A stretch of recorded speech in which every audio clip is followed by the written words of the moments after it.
Okay, time for the other deck for this week, which is Martell, Banner of the Stag.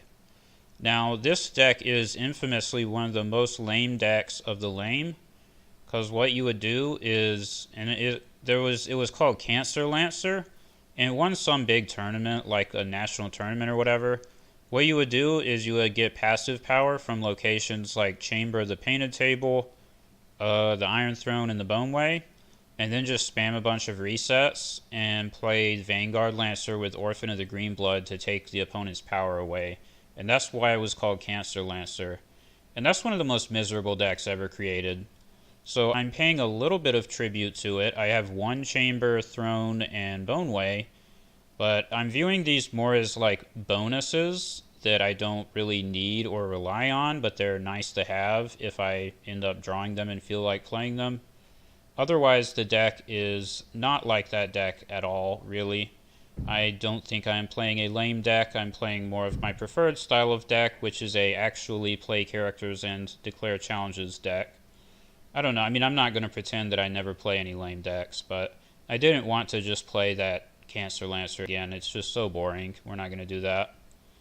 So it's been a long time since I made a Martell deck without Flea Bottom, but this one doesn't have it. I had it at first, and what I found as I kept playing with the deck and changing it is that I just didn't have enough money. It's a very expensive deck. You can do some very powerful stuff, but you need to be able to pay for your stuff. And that's why I have 2 copies of Trade Routes. And like being able to actually pay for Southron Messenger and Ariane Martell and stuff like that is better than Flea Bottom, in my opinion and in my experience. Because I had games where I was like, you know, I have answers to whatever the opponent is doing. I just don't have enough money to afford playing them. And because you're a banner deck, you know, you are a little bit worse on economy. So the trade routes really helps with that. The original version of the deck was not as location heavy, but I realized that if I'm playing 2 copies of trade routes, in games where the opponent doesn't play a lot of locations, if I'm not playing a bunch on my side, the trade routes is not that powerful. So I increased the number of locations to try and make the trade routes more consistent. And then I filled out the list. I mean, we have Starfall and Economy, and then we've got Scene in Flames, which is part of our Baratheon Relore cards. We have Melisandre, Queensmen, Shadow Priestess, and Scene in Flames. Melisandre, Scene in Flames are already like the best non-loyal Baratheon cards, and then Queensmen is pretty darn good in a banner deck when you can use it to kneel like Desert Raider. So that's what I did with the banner. And we've got our bodyguards and our milks, because always. Noble cause, because lords and ladies, at the gates, confiscation, and the first snow of winter. I think the deck is built very well to make use of the first snow of winter, because I believe every single character that will be returned to the hand except Greenblood Trader has some way to interplay during the challenges phase, yes. They all have ambush, or like Shadow Priestess comes out of shadows and Desert Raider can come out of the dead pile. Of course, a smart opponent will never actually allow you to kill the Desert Raider, but it still did its job if that's what they're doing. That's the main point of the Desert Raider, because otherwise we might have some trouble with military claim, but if you just marshal one Desert Raider, then you're like, okay, don't care about that. So yeah, let's see what happens. I've had some pretty good results with the deck, but it's also been like changing quite a bit, and I really haven't played much with this latest version of it, so we'll see. We shall see. I have the secret schemes in there because it's very good draw. I guess I keep this. Yeah, we can set up. So Tyrell, the Warsacom. This used to be a top tier deck. Has not been played for a while since the restricted list hit its ridiculous combo. Cannot play Hightower Mace Tyrell anymore.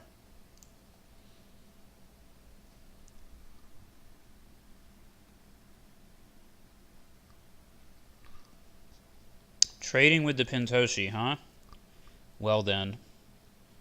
Do I want Gates of the Moon? I'll just get a Great Hall because I have Ariane.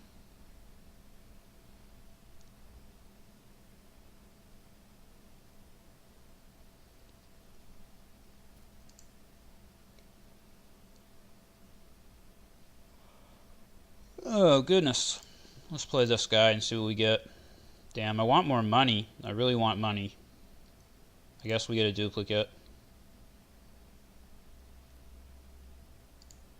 I think the play is Ariane. These are not that appealing for Melisandre to kneel, so we can hold her and not play her yet. Don't know that I'm going to bother milking them. No, I think we just pass.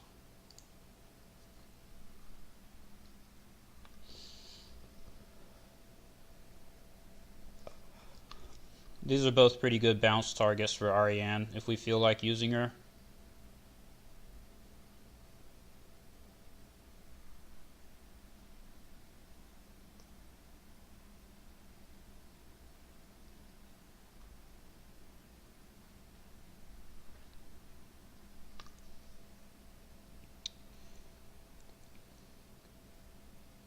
Alright, he's not playing any big characters. I like it. That's sort of a big character.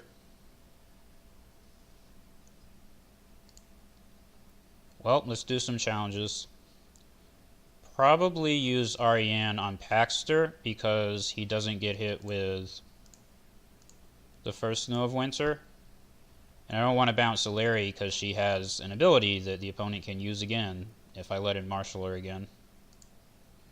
Defended the military. Okay.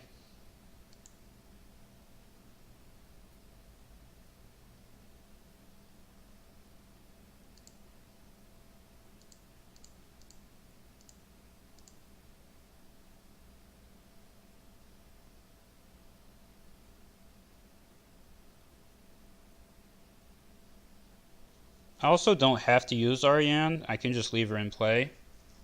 And that's probably actually what I'll do. Wow. Defended with 9. Okay. This dude doesn't care. Because I don't think that he would play Valar Morghulis.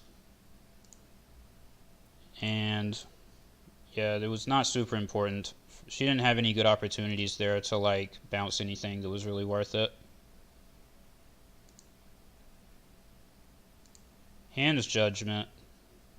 Alright, let's remember he has Hand's Judgment. I guess I'll do the Bodyguard because Melisandre already has a duplicate. So now we're going to do Noble Cause Melisandre.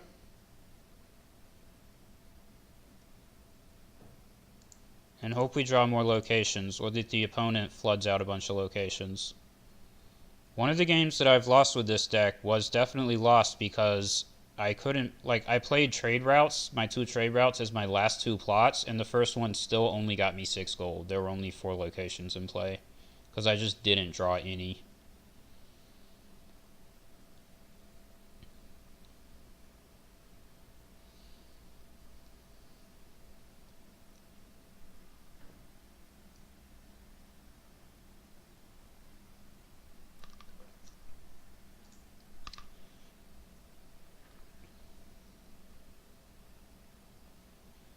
Heir to the Iron Throne on a 4 cost. Not the greatest thing ever. But sure.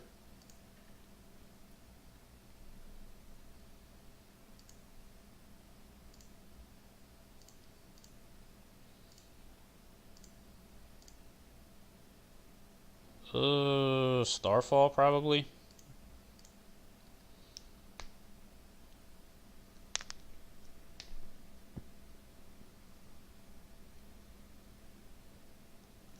Now we have to deal with the king in the north. That really blows.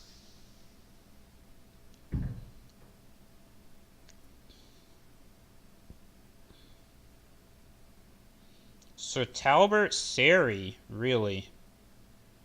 Well, he will get a buff from me using Starfall. How do we want to use our Starfall? Probably take...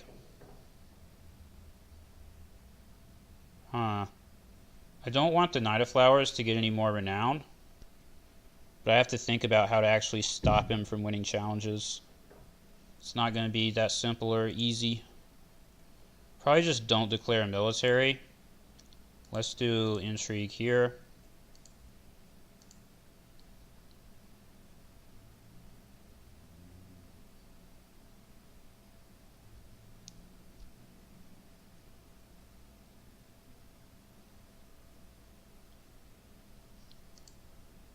Yeah, we can't stop the Knight of Flowers from getting renown, unfortunately, because he can do military. Regardless of which icon we take off of him, he can win a challenge.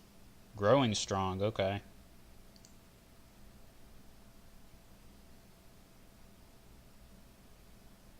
Maybe we can... Well, this guy gets bounced. I don't care about him. Let's try and prevent the opponent from winning a power challenge in that case. So these two together will be 8. And I can defend with these two. So let's do this.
Double confiscation.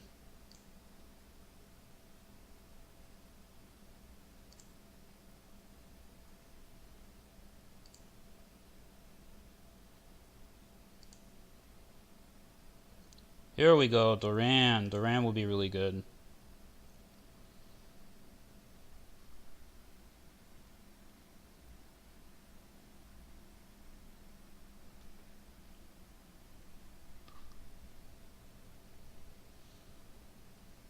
Next turn we probably have to play the first snow, which is not ideal, I don't think, but whatever. If we have to do it, we have to do it. This is why I need money, man. This is why it's bad that I'm not drawing more locations. I can't afford Duran and Scene in Flames. I have to pick one. That really sucks. I think it has to be Duran, but that hurts. Literally one more gold would make a huge difference.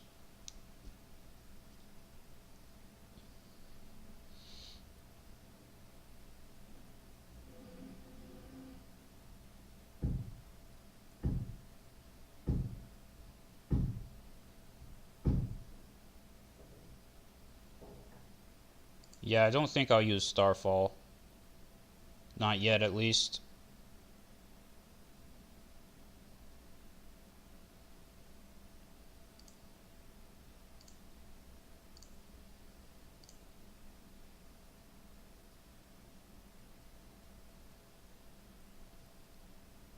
Oh, I might should have just used Duran on Knight of Flowers there. I could take his icon and then kick him out. Probably what I should have done. But this also stops Renly from doing any challenges, which is okay.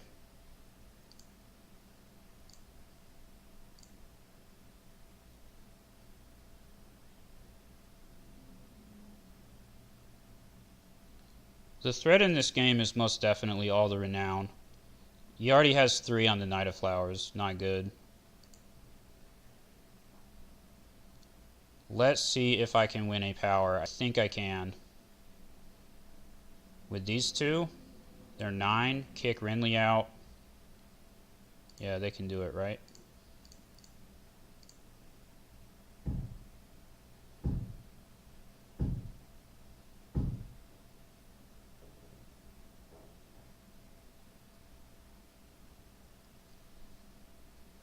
Unless he has another Growing Strong, or the card that he has in Shadows does something.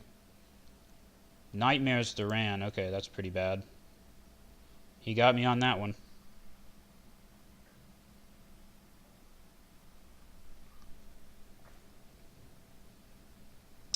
I have to admit, there's nothing I could do about that.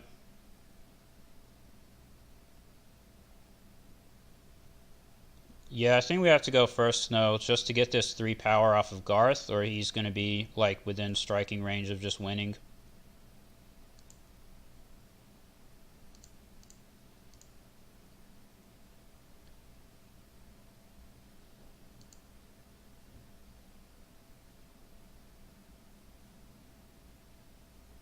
The Might of the Reach, what the heck?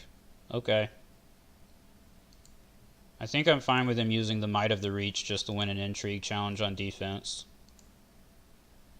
If you're really going to play that card.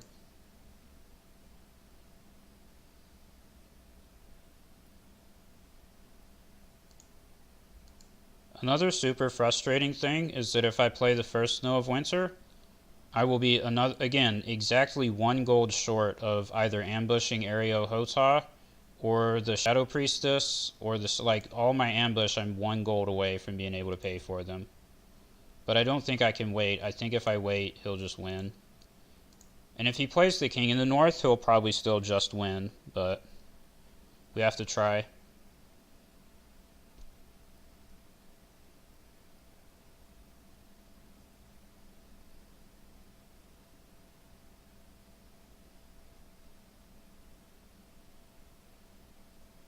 Oh, no King in the North. That's nice. I think I might actually want to go first here. Yeah, I probably do. Now, what is he going to copy with pulling the strings? At the gates? Okay, that's not that great.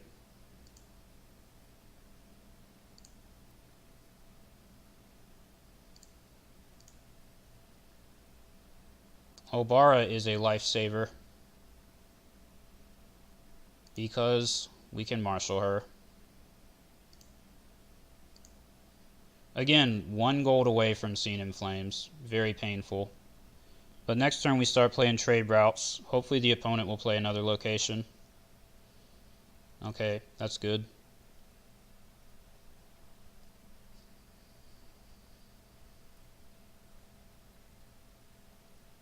I don't like that he has Shadows cards, but I have no idea what they are.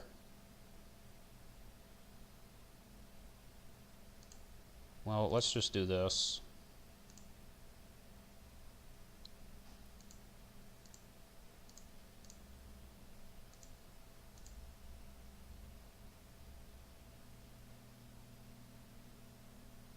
I think the goal here is to try and use Southwind Messenger on the Knight of Flowers.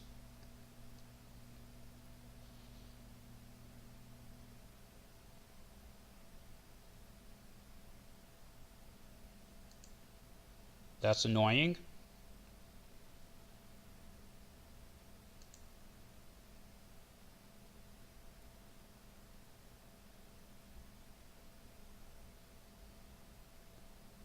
That also takes away Ariane's bounce on Paxter, which was going to be pretty decent.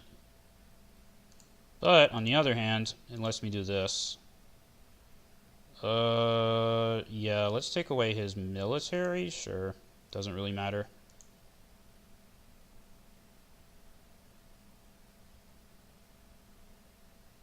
I don't think I want to declare a military with Obara.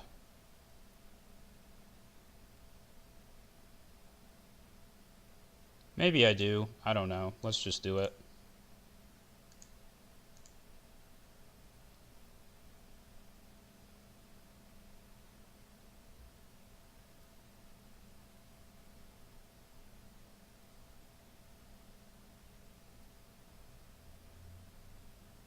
No defenders. Well, I guess that worked out.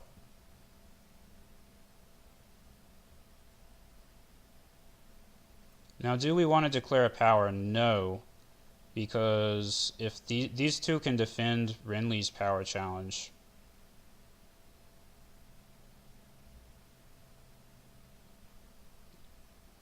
Huh. Yeah, I think this is fine.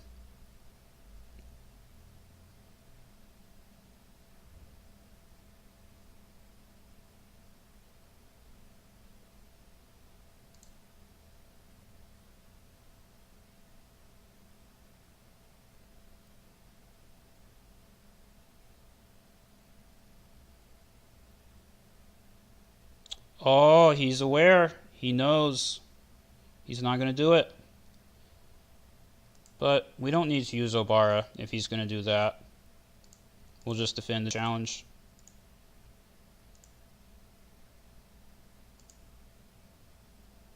He is aware.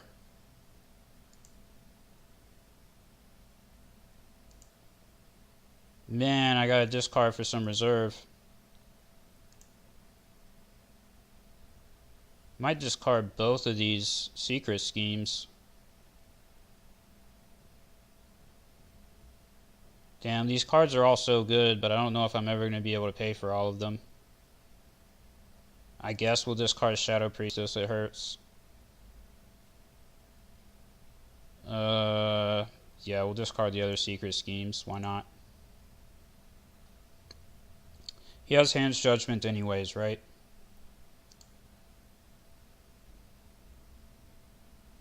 Alright, now we go trade routes.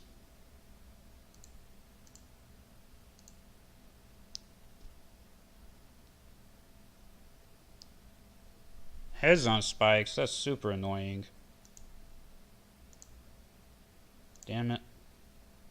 And he got like the best character in my hand. That's quite a large problem, I have to say.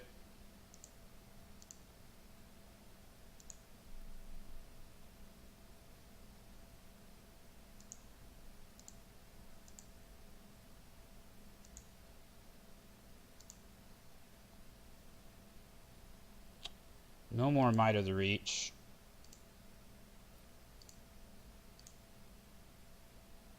One for Scene in Flames? Or do we just pass? Yeah, we probably pass and hold on to Scene in Flames.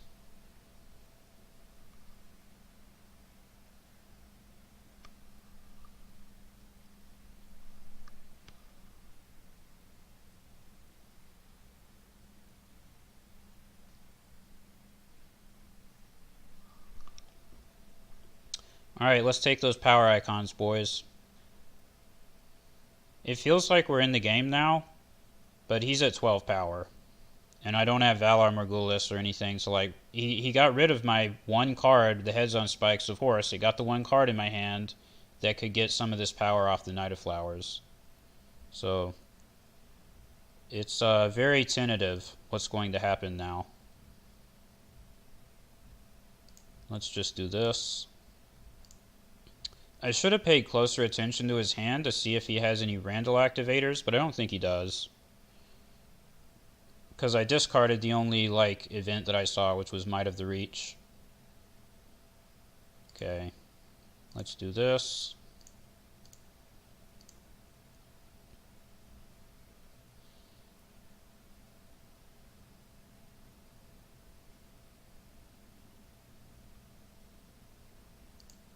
Hey, she finally won a challenge. No shenanigans this time.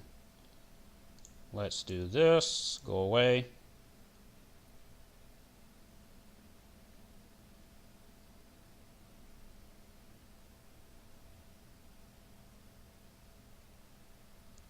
And now he's totally locked out for the turn. I don't think he can do anything at all.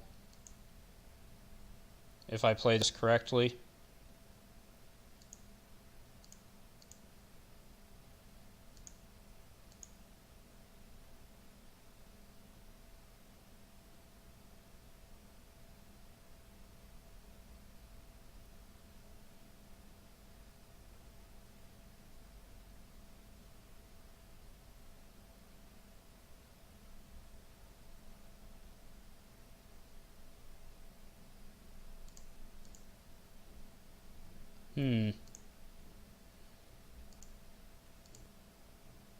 I guess it didn't really matter which one I picked there.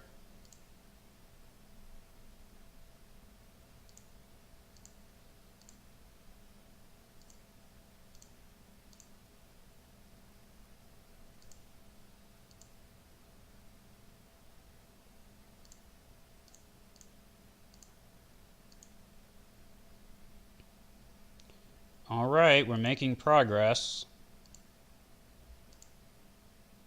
I think this is still a bit of an uphill battle. If we have one more turn like that one, then we'll really be in it. Luckily, we do have another trade routes. Oh, Old Town. Man, we might lose on passive power. Heads on Spikes in Old Town, dude. That's definitely a problem.